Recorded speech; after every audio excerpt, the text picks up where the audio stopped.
I used to be really good at drawing. I'm like looking around the room, seeing your art. Yeah, I was actually good at drawing.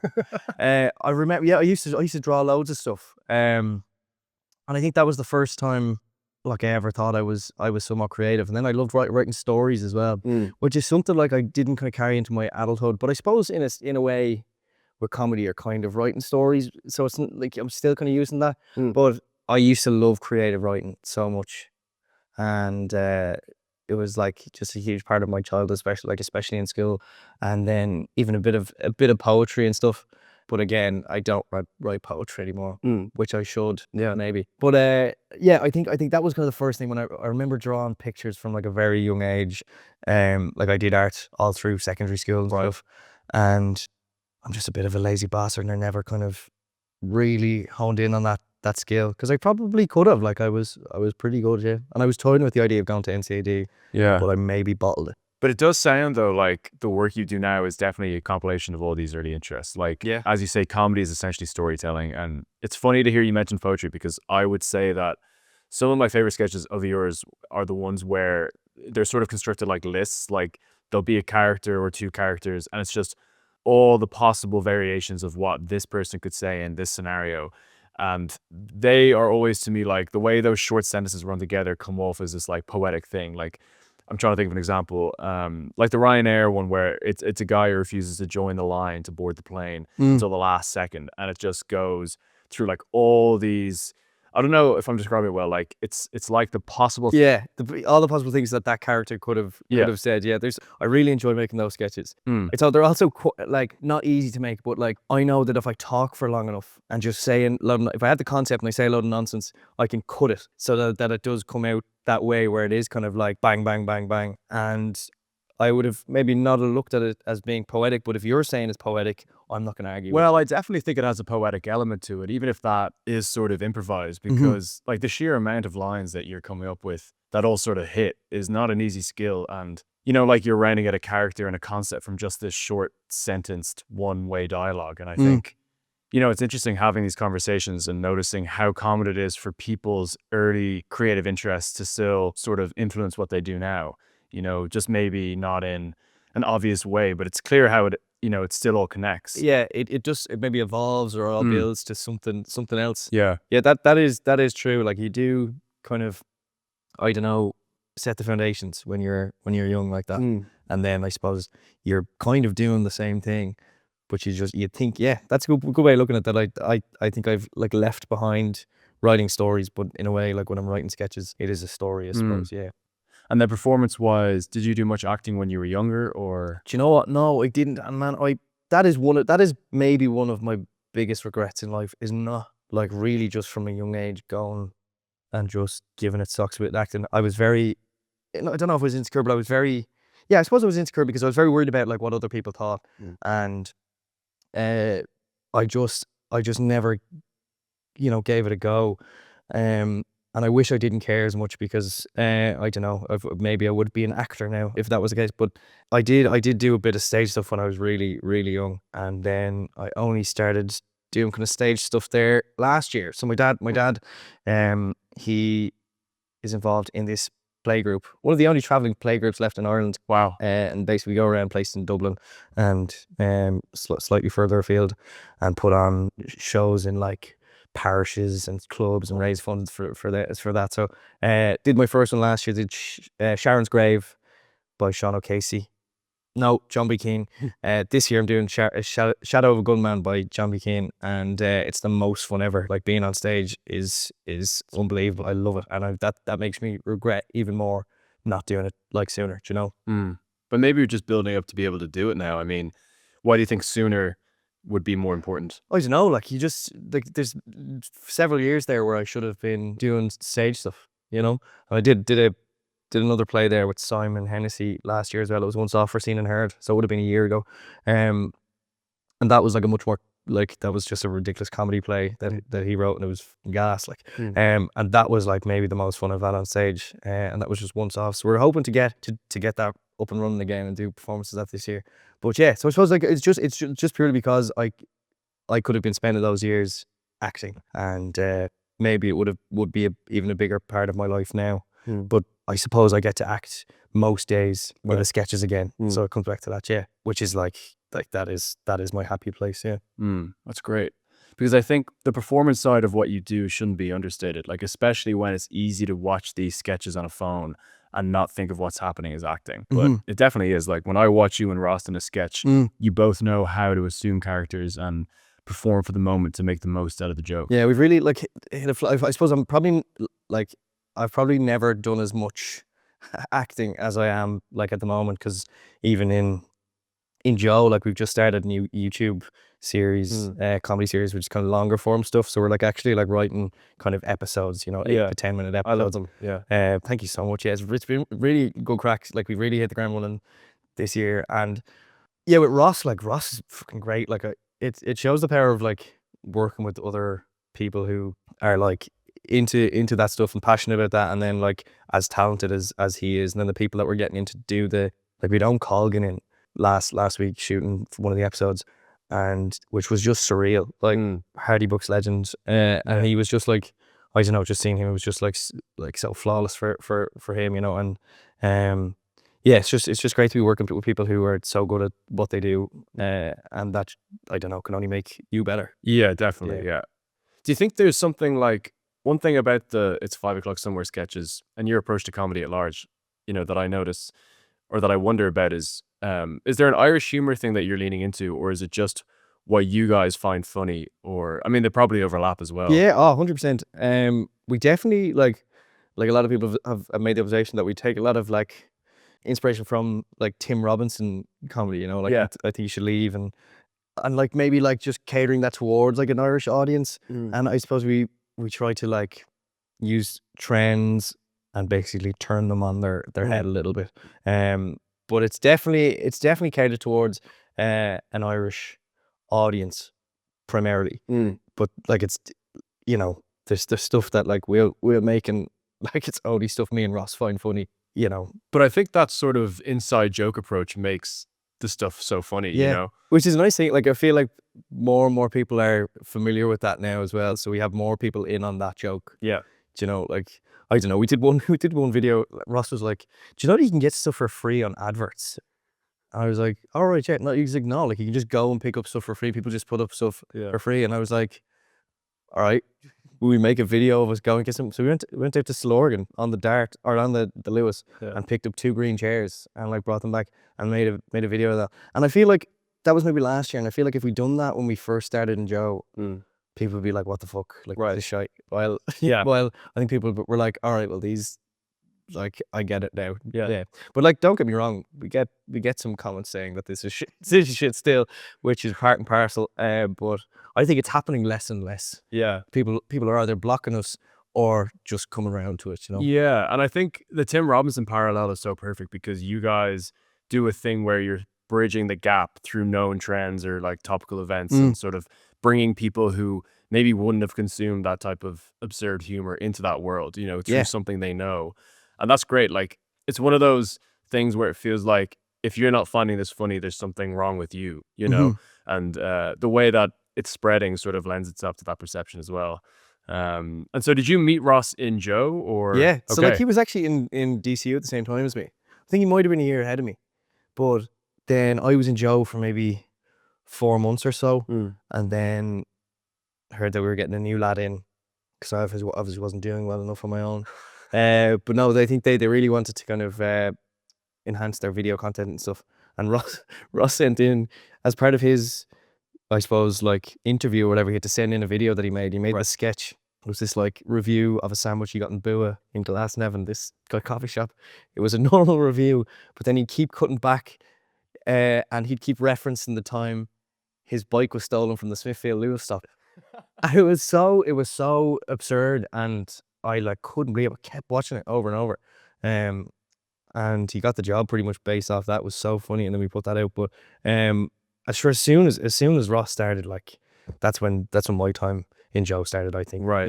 Okay. And you guys just clicked immediately comedically, I'd say. Yeah, like I find him hilarious, and I'm glad like he's really started to make more stuff himself these days. That's the power of the homers. Right. Of course. Which is now a national treasure. I think it's more famous than the original Simpsons at this stage. but yeah, he's so like as soon as I think we did kind of click comedically, and now it's just like second nature. If we'll have like an idea, we'll like most of our videos consist of one of us being a weirdo and the other person just like questioning everything the other person says, and that's the joke, like, you know. But I just enjoy it so much. It's amazing to know that's the background, because with that kind of relationship, I feel like it's either childhood friends or like just pure luck, you know, to get that kind of chemistry and to see two forces who on their own terms are funny, but then when they come together, it's just this like perfect fit. And I get that when I watch the two of you together, it makes me happy for some reason to see that these two people have like found each other and that this is happening. You know? That's like, that is really lovely to hear, because I suppose you don't think about it too much until maybe you become a duo, or like you realize people do feel about, you know,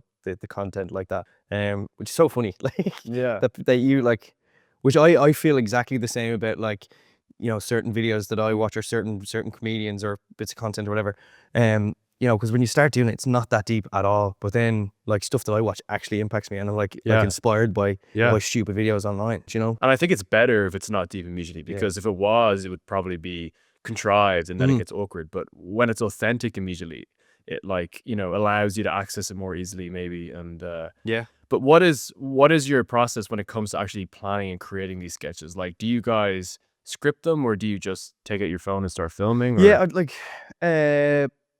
I would script them, like, usually, but sometimes, and more so, I'd say now, like, as we're like so familiar with each other's comedy styles or whatever, delivery, like, we'll maybe just put down the beats, and we're like, right, well, these are the gags, then we can fill in the gaps. And sometimes, like, the filling in of the gaps is like where the magic happens almost. And like some of the stuff Ross has said, like, improvise it, like, is the best part of the video, do you know? So yeah, but like you mentioned earlier, like the plane boarding thing, like, I was just like, I saw people queuing and I was like, I'm not getting up the queue yet. And I was like, God, I sound like such a clown. I was like, I handed my friend Greg the phone. I just started saying all that. So like that sort of stuff, sometimes you just have a concept and you can just like riff, but then other times there might be like certain beats that you need to hit. And I just find that, like, it's nice then to like have a full script as well. Like for the 5 o'clock somewhere stuff, like, that's fully scripted, but there is room sometimes to improvise as well. Right. You know? I think that's what I like so much about it, is how you guys manage to move into a new, longer format without losing, you know, what your core essence is, or what makes your stuff so funny, which is kind of unique, I think, how you've built a structure that involves more people but doesn't lose the magic. Yeah. The formula for that, like, is that, like, we usually get like 4 sketches and just has to have like a consistent theme or narrative. Do you know? So like, we did one where it was like the HR department, and like it starts off with me doing one of those like barber shop videos, like, where like that pop up for me all the time, ironically. But like, it's like they take off a hat and it's like, bruh, or whatever, you know. And the barber's like, oh, and the guy in these hair, it's like, yeah, my girl says I need to fix this. So I just found that very funny. I was like, would it be funny if I did that? And then so we put that as the cold open. Then we were like, that's perfect. We can bring you back into the office and everyone laughs at you. And that's how we've introduced the HR thing. So like, then like also collaborating with people and bringing people in for that, we got Sophia Wren into play. She's a great comedian, got her to play the HR head. And then other weeks we've gotten like John Dorn, on Coggin, as I mentioned, and Cy McLaughlin and stuff. So like, it's also great for us, like, in as much as people slag Joe.ie, like, it is a well-known name. It's enough to entice people to come in and have the crack, and hopefully the quality of the content then will I don't know, entice people to take part as well. Yeah, and I do think, like, obviously I've been aware of Joe for a long time, but I do think you guys have genuinely changed how the brand is perceived, because now when I see Joe pop up, I'm expecting a video that I'm going to laugh at, you know, which wasn't really the case, I mean, for me a few years ago. And I don't think that's something you could really predict or plan out, because it's purely through a selection of individuals like yourself, you know. And I think whoever was behind investing interest in your sense of humor made such a great call, because, you know, that's less about just releasing a video every week and more about who's making them, you know. No, that's like so well put. Like, in fairness, like, as soon as I came in, they gave me free reign, you know. And I wasn't a well-established comedian when I started or anything. Not that I am now, but I mean that, like, they literally just, I think I'd made I made a Cassie Stokes kind of parody video. It was like best point, and the guy didn't know any places, which like I'm still doing that sort of comedy because we did a video today that went out today. It was like where like Ross is going around asking people what they get put in their pancakes, Right. and he asks me, and I've never had pancakes, so I don't know what to say.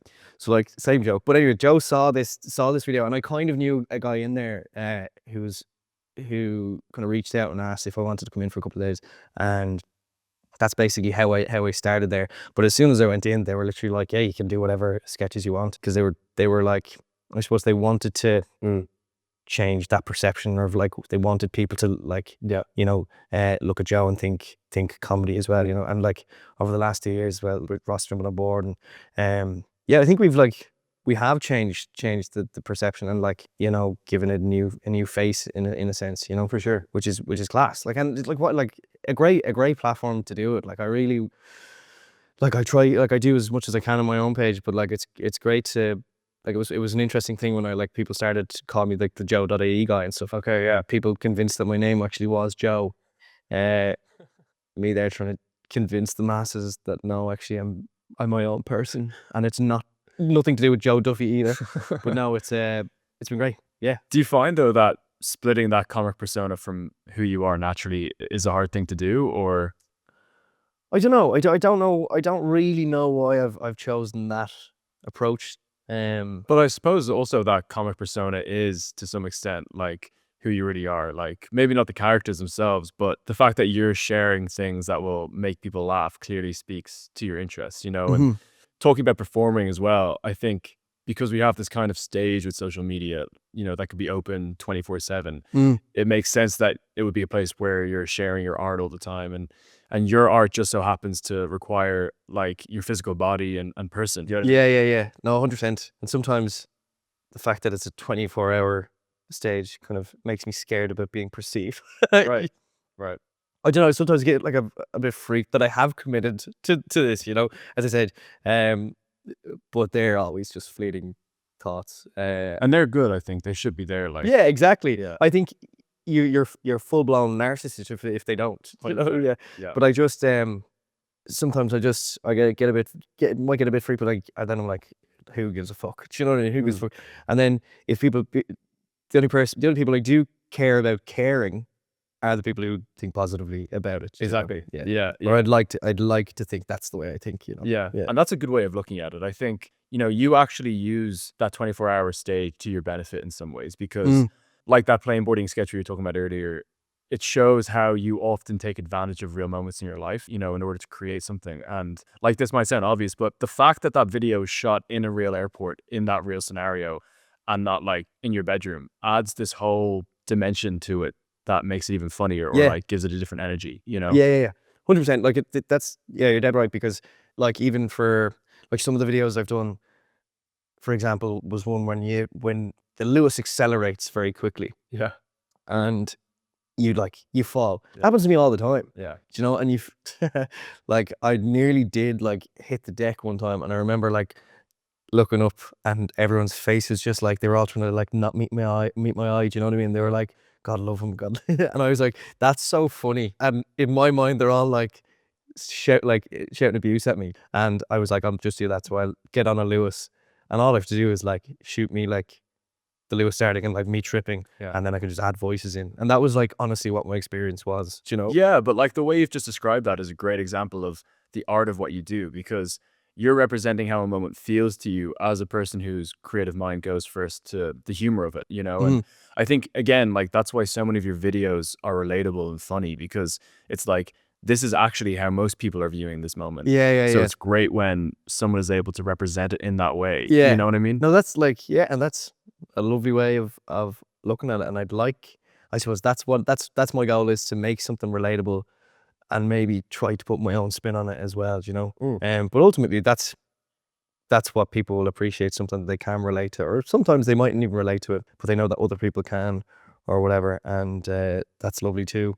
So I suppose that's what I have in mind when I'm making it, if I find it funny as well, which is probably even more important, I suppose. I only want to put stuff out there that I would appreciate myself, For sure. Yeah. Is there ever a feeling you get with certain ideas when you're creating them, even if it turns out to be incorrect, because you can't predict this stuff, but a feeling or something about the idea itself that makes you think, oh, this is gonna catch? Yeah, like sometimes, but like as you said, it's like you can be so disappointed then. I try not to think too much about it because you'll think that this is going to absolutely bang. People are going to eat this up, and then you post it and it's like a complete flop. And then because it's just the fucking cycle is so fast, you just have to move on to the next one and not really care. But sometimes I will think that a video will do well because it's like finger on the pulse. Like a lot of stuff, reactive stuff, like even if it's not the best, if it's like in the news cycle, it'll do well. Like for example, last week we posted a video about the Hoxton Izakaya situation, and it was like me and Ross both playing the Hoxton and Izakaya. We never said specifically, we just said when a hotel opens up next door to a nightclub, and basically just personified the two organizations or buildings or whatever. And that was it. But like, I think we posted that just as most people were finding out about the story. And it just, I had a feeling that would do well. Like we literally, like we were walking over to the pub and we were literally just quickly shoot this. And I just threw it up. And I had a feeling like with reactive stuff like that, it typically will do well. If it's done well, as well, of course. But like, sometimes with that, I'm like, well, like I can't see this not doing well. I didn't think that fucking flew, but again, I think it was because a lot of people watched that as well and found out about it. I think and then again, because we didn't name the two things, it works on a broader scale as well. Because a lot of people from the States and the UK and stuff were like, well, this happens in Manchester, this happens in Austin, Texas and stuff. So like, I had a feeling that would do well. So, but like again, I could very well have posted that and no one would have picked up on it. I think reactive is a really good word for what you guys do, and I guess maybe anything creative, because it sounds like you're sort of assembling all the pieces of the idea on the fly. Like as you say, in that instance, you were just on the way to the pub, and then there's so many millions of imperceptible things that allow an idea to take off that, in those instances, all you can do is just hope that somehow they all just line up for this one thing. Yeah, even something as small as getting the in-app text right. Like that's a skill in itself. Like you find like that's something we really had to like get better at in Joe, especially like, and even like I notice it myself when I'm watching videos. It is the first thing I read, and it's like something that I don't care about that. I will scroll past it. So like you forget about that. And now I notice that if I post a video without one of those and without done right, like the videos doesn't do well. And what is the trick to those? You have to get it. It has to be really to the point, short, and like almost dumbed down. Right. Like the caption for that was when a hotel opens next door to a nightclub. Yeah. And that just like, that was enough to get people to stop. Right. But yeah, like that was almost the first thing I learned, how important that was if you want like numbers on your video. But there's like loads of tricks like that. Like they say, like, I don't know, Garen Noon shouts "fuck off" in the first 2 seconds of his video, and that's what's worked for him and stuff like that. Well, Peter McGann has like a completely different approach where his is like, his videos are 3 minutes long and it's him in a car having a mental breakdown or whatever, and it's like a much more slow burn. But then like he's built that audience there, like, that expect that will stick around for that video. Right. And that's a completely different sketch. Like it's something I'd love to dabble in. I definitely take inspiration from him sometimes, like if I'm doing someone unhinged, Yeah. Because he is the GOAT. Yeah. But like there's no ironclad rules to any of this. Yeah, it's like everything where the more you do it, the more you can gain experience. But I think even with that experience, it's never going to be, like you say, 100% reliable to predict an outcome. Yeah. I think that's interesting, just like connecting that idea to improvising, because I feel like that's something you do quite a lot of, even though I know you said you sometimes like script out the ideas with Ross. Like the energy of your stuff, though, usually has this feeling of being improvised and free, but maybe that's something I'm just perceiving. No, I suppose we'll try to stay in character unless we say something that we like and then we want to do that again, but maybe better or whatever. But honestly, like, we just kind of keep the camera rolling. When we're shooting it in that style, we will just keep the camera rolling, and sometimes you'll just have like bits of magic in there, Yeah. Magic. But like, it'll just sound right and it'll just hit, and you weren't expecting to say it even, you know, and it just comes to you, which is so nice that we get to shoot like that sometimes, and you just kind of get to like let it flow and riff. It's probably the benefit of improvising, because you're putting yourself fully in that headspace. Yeah. So like, you know, jokes can flow from a less contrived place, and it kind of, I guess, kind of allows the idea to speak for itself, because, you know, if the core of what you're riffing off is strong, then I'd say it's probably like, kind of feels like a safety net, you know, like you can just sort of trust in your comedic abilities and have fun doing it, you know, because sometimes, like I say, when I watch those videos of you and Ross, it does feel like you guys could just keep riffing forever. You know what I mean? Sometimes it goes on too long. Sometimes we need to learn when to stop. Yeah, right. Do people ever come up to you though when you're filming on the streets or whatever? Because you do them so publicly, I'm sure people recognize you by now when you're filming them. Yeah. Yeah. In fairness, people leave us, like if they see us shooting, they usually leave us alone. Right.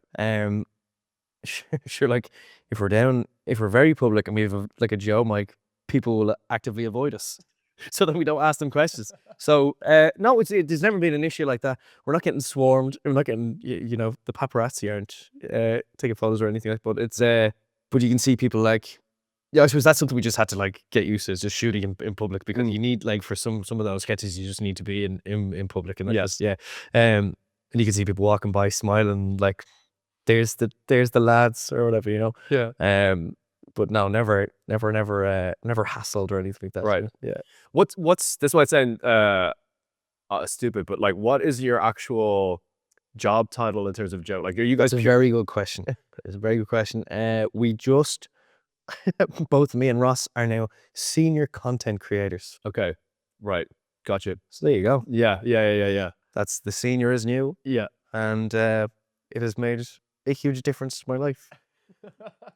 Content creator is such a I don't know, just a gas like title, isn't it? Like, because like you don't have to have an official title to be a content creator. I don't even know what it means. It's kind of like a modern way of, like, beyond the entertainment value of just the work itself. Like, it's a new way of constructing and developing a brand. Like, as you're saying with Joe and getting Owen Colgan in, like, these sketches can clearly be a shortcut for potential collaborators to just get a sense of like who they're working with. And that might sound obvious to say, but it's a way of appreciating what might happen or what's demanded of you before you go in to actually work with someone. Know what we're going for. Exactly. People coming in, then like, we built that reputation and that brand and stuff that people we're collaborating with or working with, you know, they know what we're going for, which is great. Like that we've you know, achieved that over the last couple of years. Yeah, it's great. And sorry if I didn't mention David Atkinson of News Check Comedy. I don't know if you're familiar. He joined Joe recently, and he kind of spearheading the 5 o'clock summer stuff. Okay, and like so it's me, Ross, and him really, like, and then a guy called Robbie who shoots it basically. So like there's actually a nice like block there, like, do you know what I mean? Which is great. And did you guys adapt your workflow then? Like, I'm assuming that you guys have a bit more of a writer's room with this and like a short film approach. Exactly. So like that was one kind of tricky part, because I'm really busy this year as we're trying to find that workflow and like find what's most efficient, and because we do still have to post video content and stuff. Now we have been able to, you know, I suppose delegate that a bit more, but I suppose now which is great, like, which is fucking because it's so busy and you don't have much opportunity to stop and think like, God, it's gas that we're writing and shooting like long form sketches and stuff, because I don't think there's much of that really happening in Ireland, you know. To that extent, like we also inspired by like Almost Friday TV, if you're familiar with them. Yeah. Unbelievable sketches, like really just like solid and like well produced and hilarious, and like they'll take concepts and they'll just like, initially you think it's like something and then they turn it into something else. It's just genius. So we like stuff like that, like and they go for like 5 to 10 minutes or whatever. That's kind of what we were doing, but it's a little bit more episodic. But yeah, to be able to, like, as I say, there's nobody really doing that in Ireland at the moment. Yeah, you do have sketch shows that appear on RTE and stuff, and they're great. You know, you've no worries if not, and I don't know, Free Gaff and, you know, Collins Kicks and all that kind of crack. But not. They're only, you know, they're very they're limited series or whatever. So yeah, hopefully it gets picked up, and we can keep doing it, like, because it's a dream. Yeah, no, that'd be great.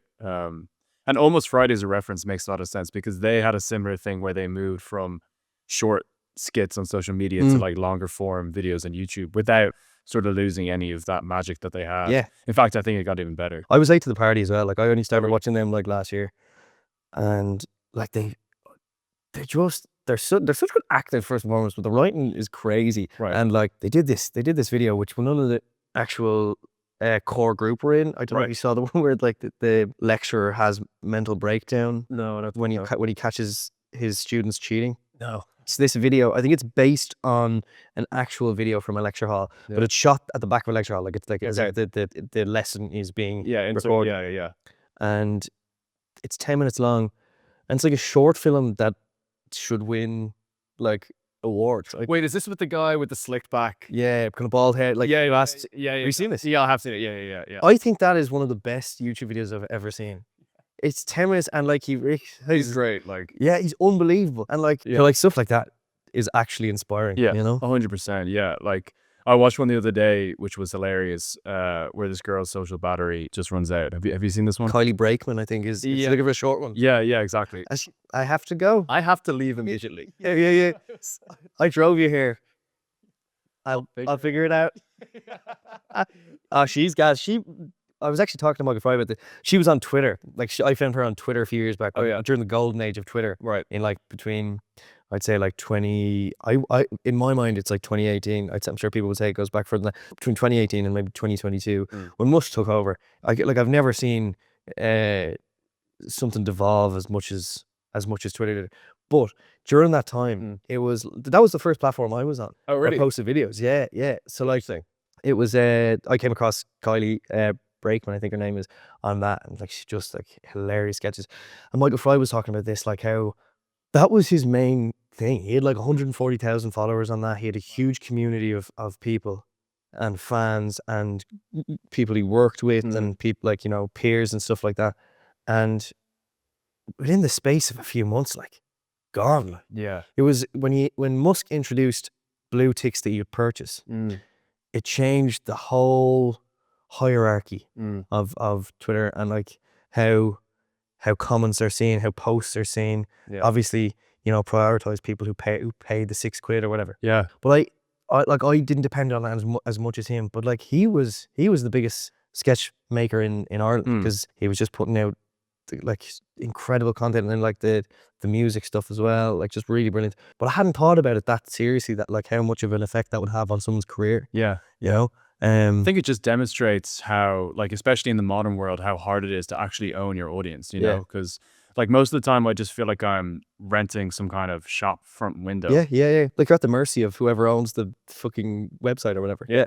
And like so sad, because again, like even like to a lesser extent, I used to love Twitter. Like up until too recently, I was still scrolling on it, but like I just had to fucking delete it off my phone, because I still have it on my laptop or whatever. Oh my God, I still have an account, but like I had to delete it because I was just genuinely damaging my mental health. Because like, as well as the blue tick thing, like you're being pushed all this far right stuff, and like like it's important to go outside your echo chamber and all that kind of crack. But like I also go onto Twitter to interact with people that I agree with. So like just had to delete it, and it is sad because it was such a good platform. I like as Michael was saying, like he got Derry Girls from Twitter because Lisa McGee saw his sketches. Wow. Do you know what I mean? So like I don't think that can happen as maybe it can. Maybe you can get luckier, and it's a good enough platform that people will see your work and you can get other work from it. But I don't think to that extent, that sort of stuff doesn't really happen as much. But I do think that YouTube is a space where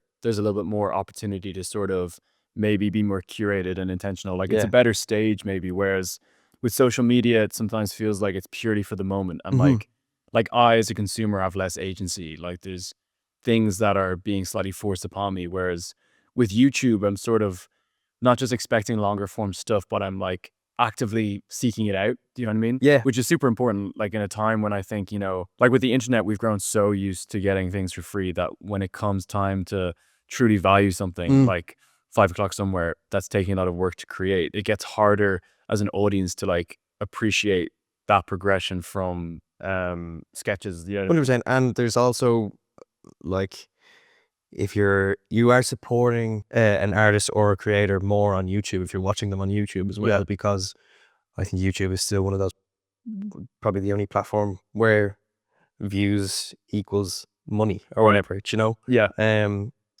Which is, yeah, so I think it's more of it is more of a supportive platform. And as well, like if you're watching it on YouTube, I feel like you are committed to supporting whoever you're watching a bit more, you know? And as you say, like you can go onto someone's channel and you're going there because you are seeking that out, you know?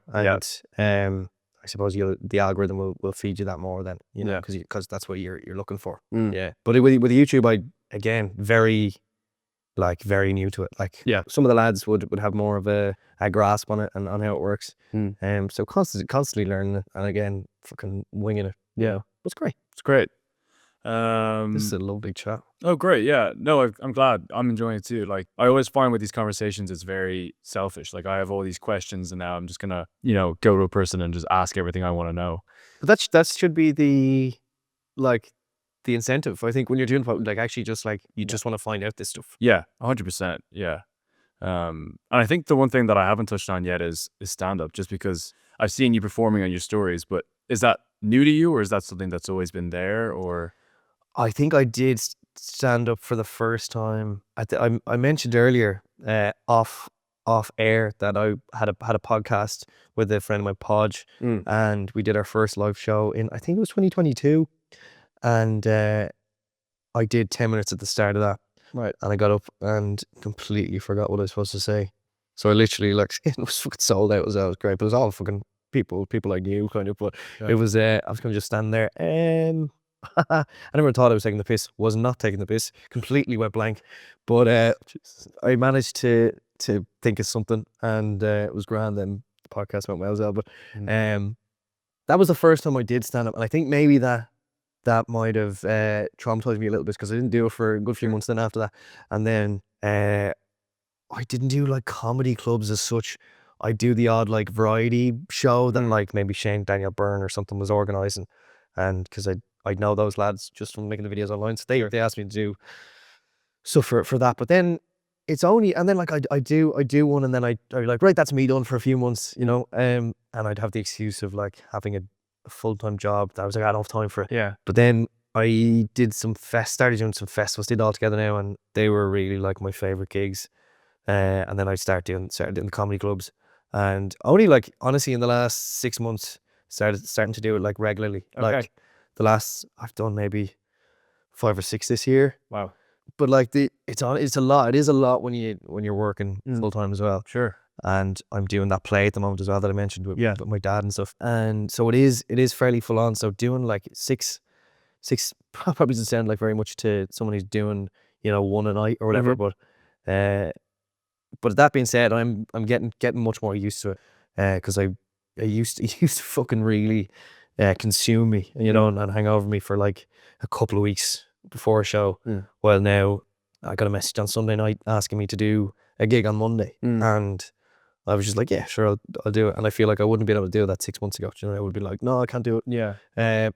Not that like I'm very anxious. It's just like I feel like I have to be in the right headspace, you know, and have it in my head that I'm doing this next week or something, like that's grand. Is there anything you've noticed that allows you to get into that headspace quicker, or is it just from doing a load of them? Like, so that's a huge part of it. It's like just getting used to how to deliver certain lines or certain bits, what bits do and don't work, and then also just realizing that like just because one crowd doesn't really vibe with what you're saying doesn't mean it's not funny, because like you can get wildly different reactions from, you know, different crowds, you know, which is just part and parcel. And like you talk to comedians, and you see comedians who are like absolute veterans, and they're fucking like, they're objectively class, like, so, well, there's nothing more subjective than comedy, but I mean like they are good, like they're very well known comedians for a reason, and they're still nervous before a show, or they come off and they're like, fuck, you know. So like that never goes away, which is like a comforting thought and a scary thought,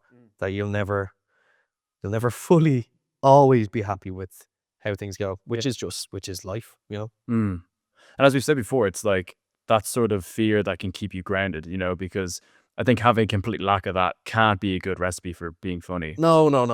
If I've only met, it's only comedians that I like are self-deprecating and insecure, right? And you know, I was like, I was thinking like maybe I think it's like big ego, low self-esteem. Right. That's you kind of have to have some sort of ego to go up on stage and think you're funny enough to do that. But then the low self-esteem will keep you grounded. Wow, that's such a great way of. That's such a succinct, description of it. That's honestly how I feel. Like some days you're like, no, like I'm gas, and then other days I'm like, people, they will hate me, or they fucking hated me. That was the worst thing ever. Yeah. So yeah, it depends on the day. Sometimes those feelings are like happen at the exact same time. It's hard to separate them or hard to even describe. But yeah, it's definitely how I feel. Yeah. No, it's well said.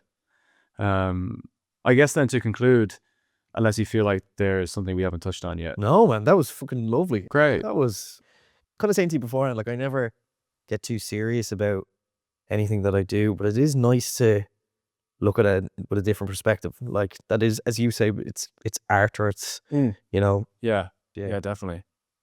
But yeah, man, I mean, usually I end these by asking, any creative insights that you've gathered over your time, but we've touched on so much stuff. I don't know if there's anything else, any piece of advice that comes to mind. I don't know, just kind of back yourself and just make stuff. And if you make enough stuff, you will improve. I like it's going back to that progress thing. Like just because we're doing so much, and just like work with try and find like-minded people as well, because again, the effect that like working with Ross and stuff had on me and like my content and stuff. If you can find someone or a community of people that are like-minded and into the same stuff, you'll be inspired more, and you'll learn so much, even if they don't know what they're doing. Right. Just working with other people that like the same stuff, I think is really will really have a big impact on your work.